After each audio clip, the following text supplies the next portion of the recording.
Hi everyone! Welcome to my vlog. It's a new travel vlog. Papunta kami ngayon ng Hanoi, Vietnam and Sapa.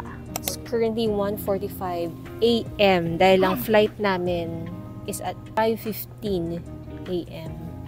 So dito na kami sa boarding gate.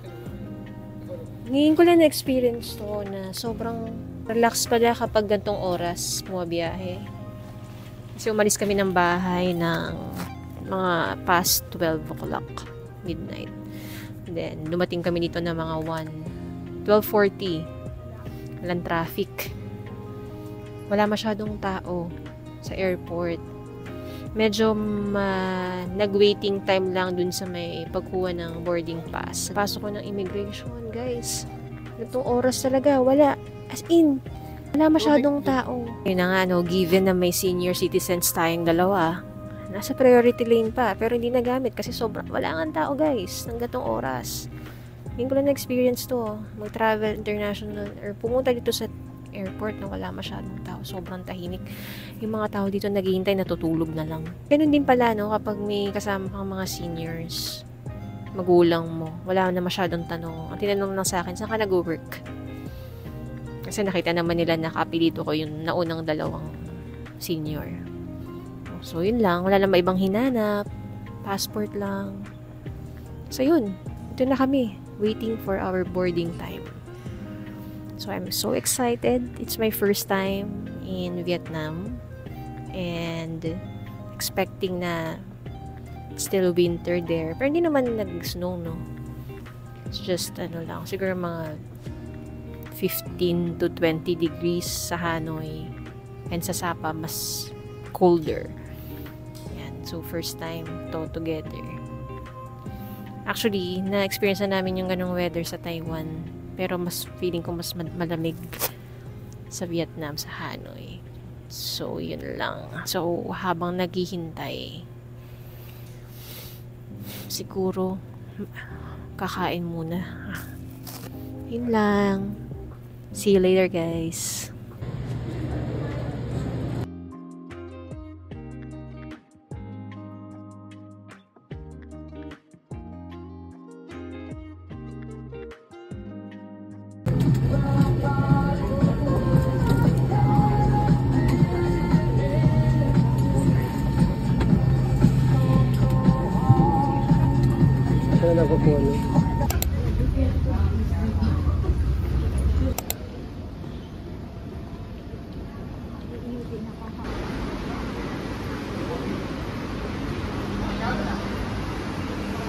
Hi guys, we're here na sa Noi Bai International Airport. It's already 10:30.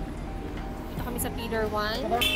Sapunta kami ng Sapa ngayon. So, from Manila, nag-arrive kami sa Noi Bai International Airport here in Hanoi via Cebu Pacific. Then, kinuha lang yung luggage sa belt. And then, nag-sit na. So, nag-withdraw kami sa may Agribank, however, walang cash. So, sa Autobank kami. And, pakita ko na lang kung magkano yung conversion sa screen. And then, after that, SIM na binili namin sa Klook. Hindi siya magamit. And, napabili tuloy kami ng physical SIM. Tapos, while waiting for an hour, kumain muna kami sa Popeyes. 10:30 ang aming pick up time sa bus. Dito kami sa Pilar 1. Kinontak na kami ng company using WhatsApp. And we're just waiting for the bus to arrive. By the way, binook namin yung bus via Klook. So, HK bus na yan. See you in Sapa. Ubad ng sleeper.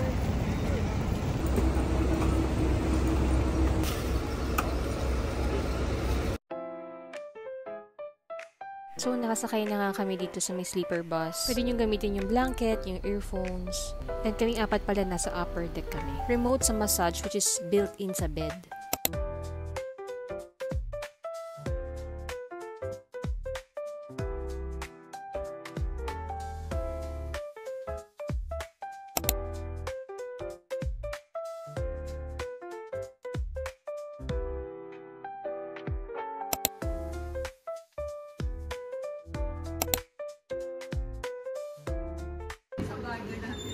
Welcome to our hotel in Sapa. Here in Fongnam Hotel.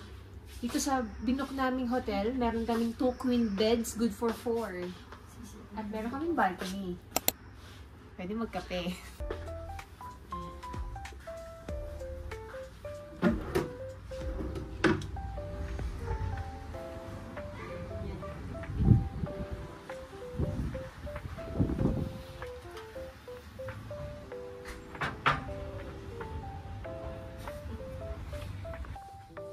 So, typical na hotel. May cabinet. May soft drinks, pero may bayad. May bayad na? Yes. Meron silang TV. Complimentary na water, tea.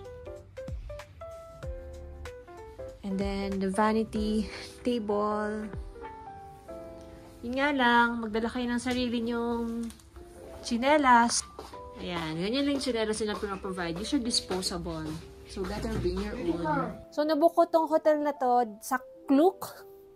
Kasi kakapanood natin ng mga travel vlog, no?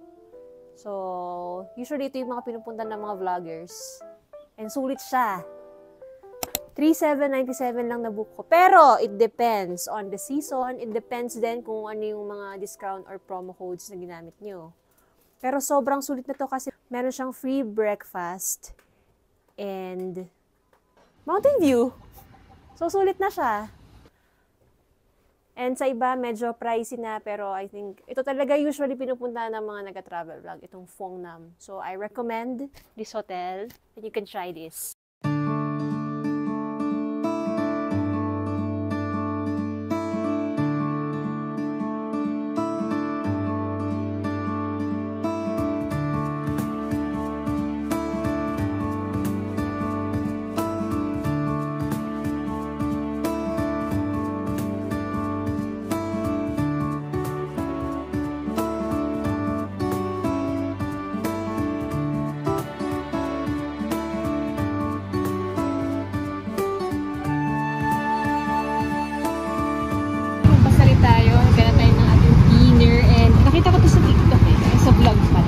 I-recommend nila yung Paradise Restaurant. Mura lang din daw doon. Madaming serving.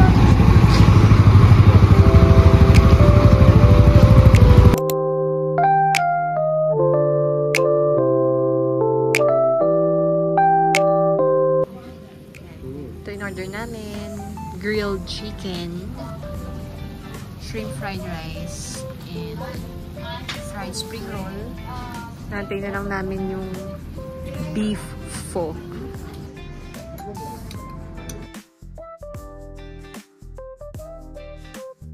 Tapos akong kumain. So, and sulit siya. Kaya nagas namin almost for 400,000 Vietnamese dong. And sa atin, it's around 900 pesos. So, kaya naghanap kami na pwedeng mabilan na magpasalubong. Naligisaya sa oras, tsaka magkakape. Sige.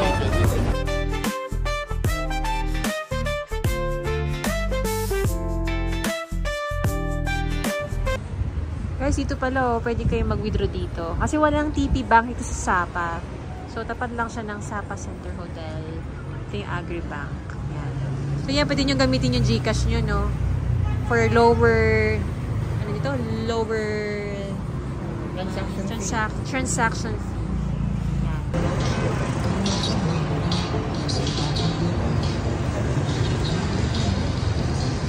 Day 2.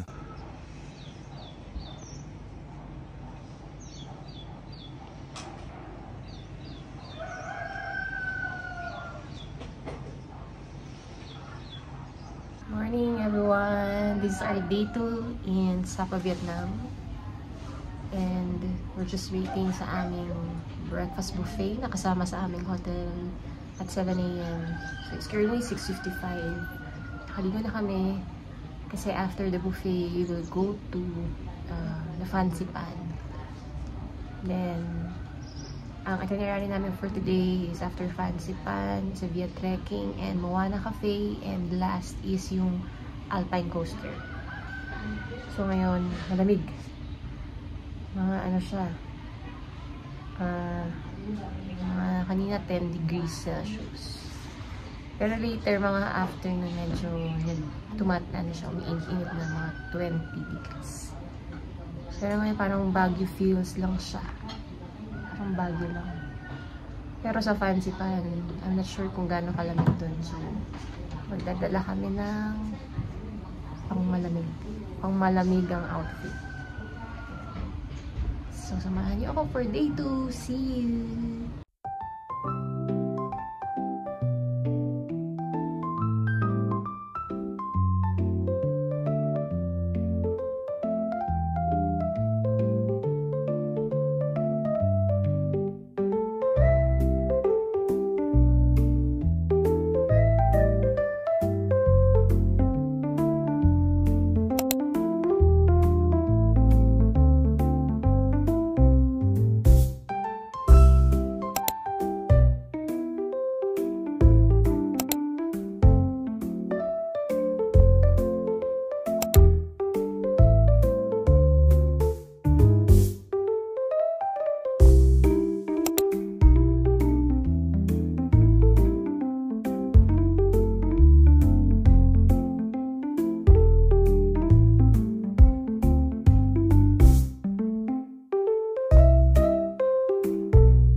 여기가 수네. 이거 좋겠네. 이거 멀잖아요, 확실히. 차가 있어야지. 렌트 꼭 되면. 기사 딸린 렌트가. 차를 불러야 돼, 택시를 불러야 되니까.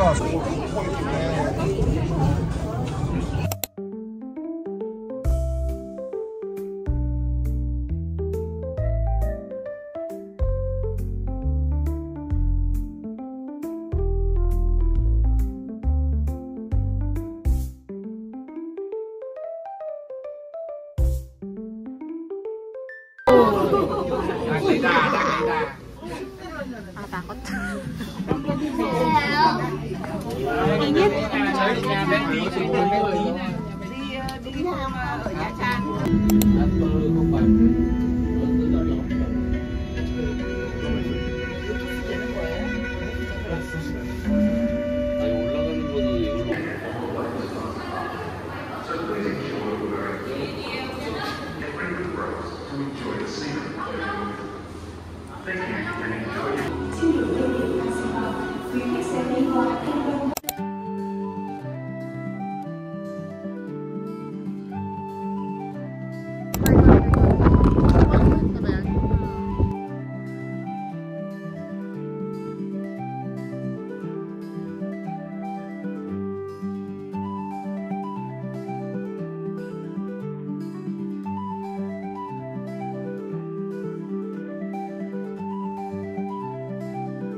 we're here in Moana Cafe View here in Sapa.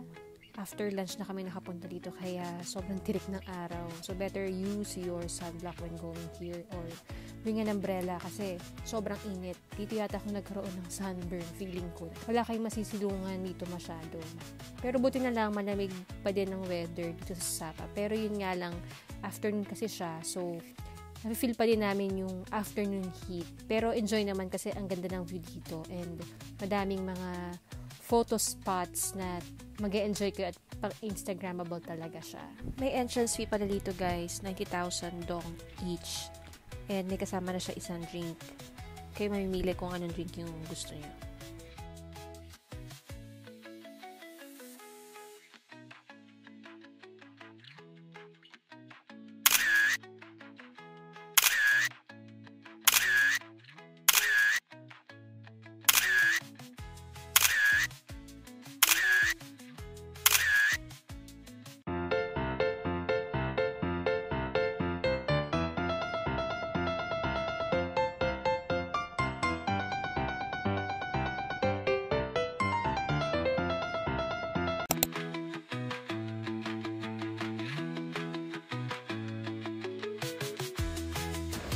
So, ayan. Wow!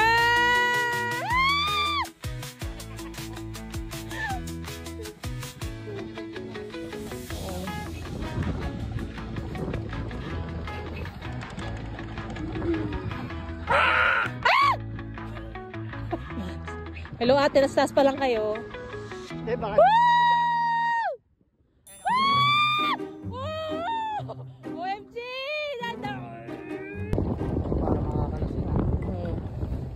Ang bilis natin. Nandun tayo kanina.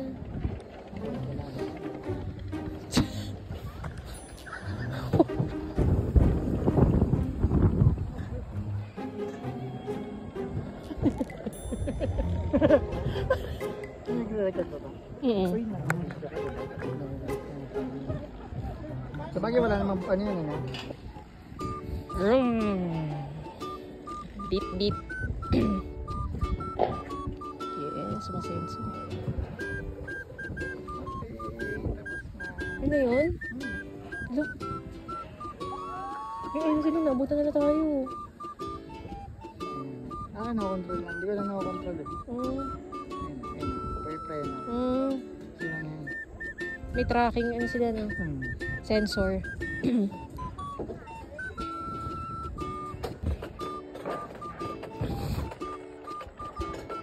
Smile! Ba't sila na malapit? Ha? May problema ba? Okay, gumagano sila.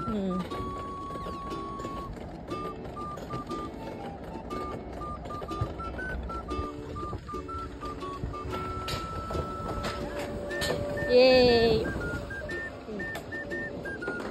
Ano ba Hong Cafe? Just Doon na tayo mag-taxi, mag-grab papunta doon. Good evening! Dito kami sa White Cloud Restaurant. So walking distance lang siya from Phong Nam, 300 meters. So dito, try namin yung buncha and pizza. Maiba naman, pizza naman. Kasi panay ano kami, panay fried rice. Tapos sa buffet namin sa hotel, may fried rice din. Kaninang lunch, fried rice din. So, this our order, buncha. How about it?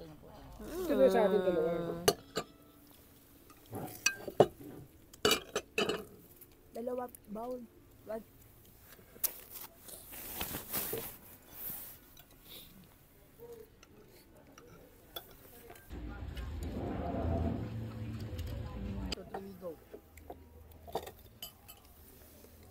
Wala kasing ano eh.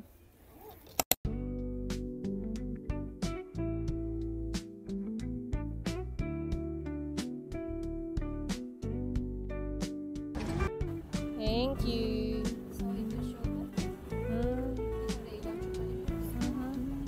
Wow. Thank you so much. Okay, mix. Yes. Thank you. So,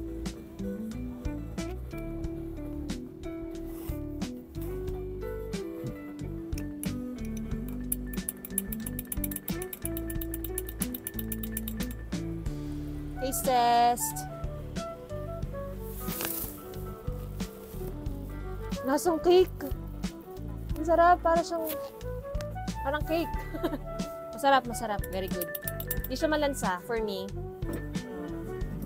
Recommended. Try this if you were in Sapa.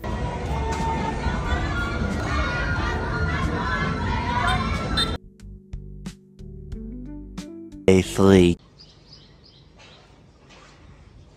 Good morning, guys! It's our day 3 here in Sapa, Vietnam. Later on, after lunch, pupunta na kami ng Hanoi. So, ang itinerary for today, pupunta kami ng Cat Cat Village after namin mag-breakfast. Then, diretso na kami ng Cat Cat Village. Malapit lang naman siya dito. Pero, baka mag-grab na lang kami para mas mabilis. And then, after that, balik kami sa hotel to check out and lunch. Then, hopefully, makadaan kami sa Stone Church para makapagpa-picture. Then maya-maya, after nun, susundin na kami ng limousine van. So, papunta dito, naka-sleeper bus kami. Pabalik naman ng Hanoi. Try namin yung limousine van. Sa clock din namin yan na-book. Hello guys! Doon na kami sa Cat Cat Village. Mga 3 to 5 minutes lang siya from the hotel. Nag-taxi kami. So, entrance fee dito. So, entrance fee, no? Hindi siya nabibili sa Klook eh. Kailangan niya talagang bumili here. So, 150,000 siya per adult. Yan. Then, lakad lang kayo ng konti from the ticketing office. Then, nandito na siya. Samahan niyo kami, guys.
Welcome to Cat Cat Village!